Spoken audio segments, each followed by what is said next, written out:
Friends, मैं doctor Sanjay Pancholi और आज अभिजीत है मेरे साथ। इन्होंने हमसे 6 महीने पहले हेयरलाइन का एक्सटेंशन करवाया था। तो अभिजीत, मुझे ये बताओ कि आपको ट्रांसप्लांट कराने की जरूरत क्या पड़ी, क्योंकि आपके बाल ठीक थे, इतना भी बाल्डनेस नहीं था कि बिल्कुल गायब दिखते हो बाल। तो क्या मोटिवेशन था कि आपको ट्रांसप्लांट कराना? सर, पहली बात तो ये है कि बालों का जीवन में बहुत महत्व है। तो जो मेरे सामने के बाल गए थे ना, उस जैसे मैं लगभग ये मान लो 31 ईयर्स का था, मेरी एज 35-36 साल लगती थी। ओके।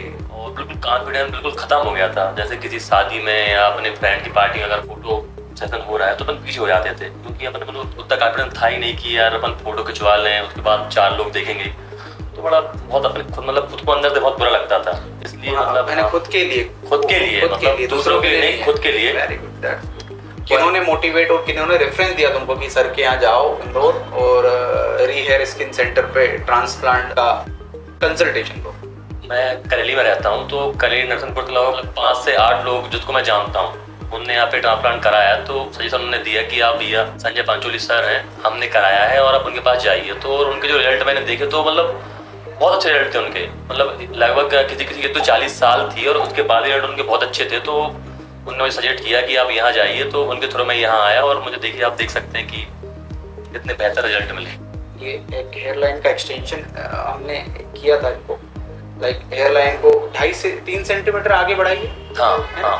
ये देख सकते हैं कि ये हेयर के जो एंगल, डेंसिटी और उनका जो डायरेक्शन है वो बहुत नेचुरल रखना पड़ता है, खासकर हेयरलाइन बनाने में, वरना कई बार हेयरलाइन अननेचुरल लगती है।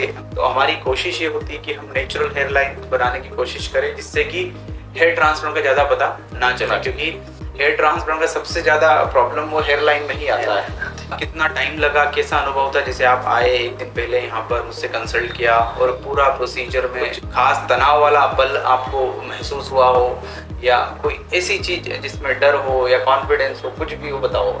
जब आया तो ऐसा तो मतलब सोच के आया था कराना है। फिर जब यहाँ जैसे ही क्लिनिक में अंदर आया और जब प्रोसेस स्टार्ट हुई तो बीच में थोड़ा सा मतलब घबराहट हुई कि यार क्या होगा, लेकिन फिर सर से मिला, सर ने मोटिवेट किया। तो उसके बाद फिर मतलब सर बिल्कुल फ्रेंडली, मुझे बीच में ऐसा लगा ही नहीं लगा। मेरी सर्जरी चली थी 8 से 8.5 घंटे और मतलब मैं हंसता बोलता रहा, सर से बातें की और सर ने भी बहुत सपोर्ट किया और मतलब बहुत अच्छे तरीके से हो गया। और मतलब अपन ये सोचें कि दर्द हुआ हो तो थोड़ा बहुत, इतना तो सहना पड़ेगा। कोई ऐसी प्रोसेस नहीं है कि बिल्कुल नहीं दर्द। हल्का फुल्का चीटी काट दी, उस टाइप का दर्द हुआ। सुन्न करने का जो और बिल्कुल सेफ प्रोसेस है। एक बाल निकलता है और वो निकल के सामने लगता है, और उसके बाद लगने के बाद समझ लें कि 1 से 2 दिन मतलब अपन ने थोड़ा बहुत मेंटेन किया कि सीरियस सोना है, अपन को उल्टे नहीं सोना, इससे अपने सिर पे सूजन ना आए, बस उतना मैंने मेंटेन किया है। उसकी कोई दिक्कत नहीं हुई। मैंने 7 से 8 दिन में अपने सिर धुल लिया था।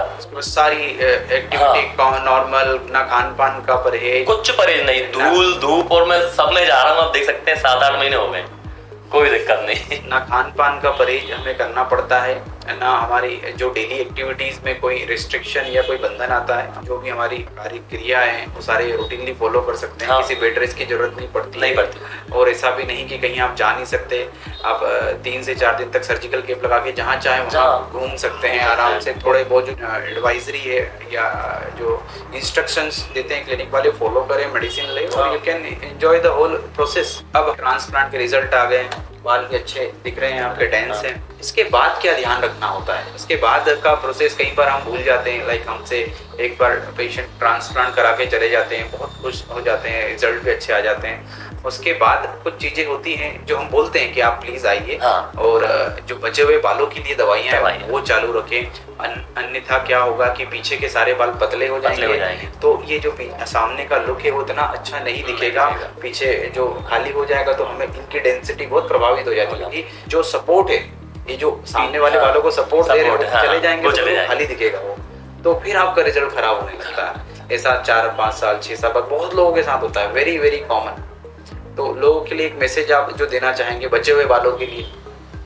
मेरा मैसेज ये है कि आपने एक बार ट्रांसप्लांट कराया, उसके बाद जो डॉक्टर है वो तो अपन को गाइड करते ही रहते हैं और बोलते हैं भैया 3 से 4 महीने में आप विजिट करिए और जो भी मेडिसिन वो देते हैं और जो भी वो ऑयल मतलब यूज़ करने के लिए देते हैं उनको आप मतलब रेगुलर लगाते रहिए।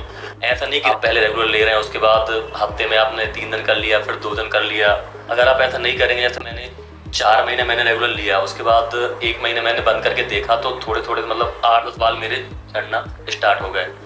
तो उसके बाद फिर मैंने विजिट की और डॉक्टर ने मुझे बताया कि आप ये मेडिसिन स्टार्ट रखिए और धीरे धीरे कम करते रहिए। करेक्ट है ना, ये एक बहुत खास चीज है, खासकर उन लोगों में जो कि हेयर लाइन क्रिएट करा रहे हैं, जो कि सामने के जो फ्रंटल आपका रिसेशन हो गया हेयर लाइन का, उनको रिक्रिएट कर रहे हैं, उनके लिए बहुत इंपॉर्टेंट है ये मेडिसिन वाला कंपोनेंट, वो लेना जरूरी है, वरना 1 नहीं तो 2 साल बाद आपके जो रिजल्ट्स हैं वो कॉम्प्रोमाइज्ड हो जाएंगे, कम हो जाएंगे किसी भी हालत में।